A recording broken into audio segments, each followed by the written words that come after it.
যমুনা ঘেরাও কর্মসূচি থেকে সরে দাঁড়ালো জামায়াত সহ সমমনা ৮ দল। বিপরীতে শান্তিপূর্ণভাবে আসন্ন গণভোটে হ্যাঁ ভোটে জনগণকে উদ্বুদ্ধ করবে দলগুলো।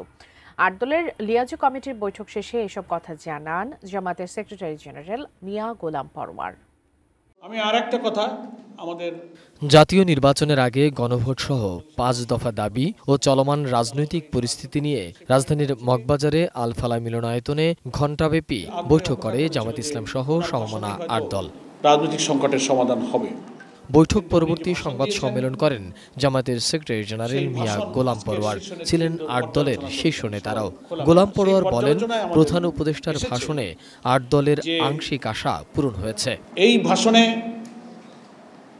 অবাধ ও সুষ্ঠু নিরপেক্ষ নির্বাচনের জন্য আমাদের ৮ দলের যে আন্দোলন ছিল, জনগণের যে আকাঙ্ক্ষা ছিল, সেই আকাঙ্ক্ষার আংশিক পূর্ণ হয়েছে।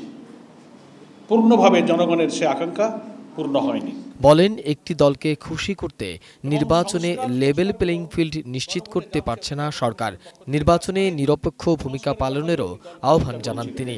আমরা কিন্তু সেই সংস্কারগুলো চেয়েছিলাম, সেই কারণে আমরা এই সংস্কারের পক্ষে আছি এবং আমরা দেশবাসীকে এই সংস্কার প্রস্তাবের পক্ষে হা ভোট দেওয়ার জন্য একই সঙ্গে আমরা আহ্বান জানাবো।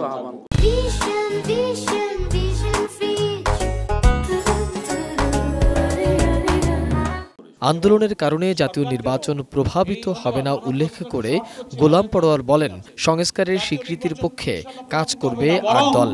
আমাদের এই আন্দোলনের জন্য সংস্কার প্রস্তাবের গুরুত্বপূর্ণ ম্যাটেরিয়ালসগুলো কিন্তু ঐক্যমত্য কমিশন এবং গণভোটে ইনশাল্লাহ যাচ্ছে। এটা আন্দোলনেরই ফসল।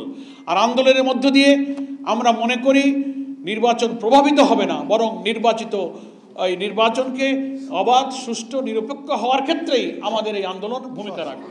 উপদেষ্টারা কোনো দলের কথায় সরকারকে ভুল পথে নিলে জবাবদিহি করতে হবে বলেও হুঁশিয়ারি দেন তিনি। আমরা ৮ দল একই কথা ওনার জন্য প্রযোজ্য। মোহাম্মদ সোহাগ বিশ্বাস, এটিএন নিউজ, ঢাকা। আগের কথা তো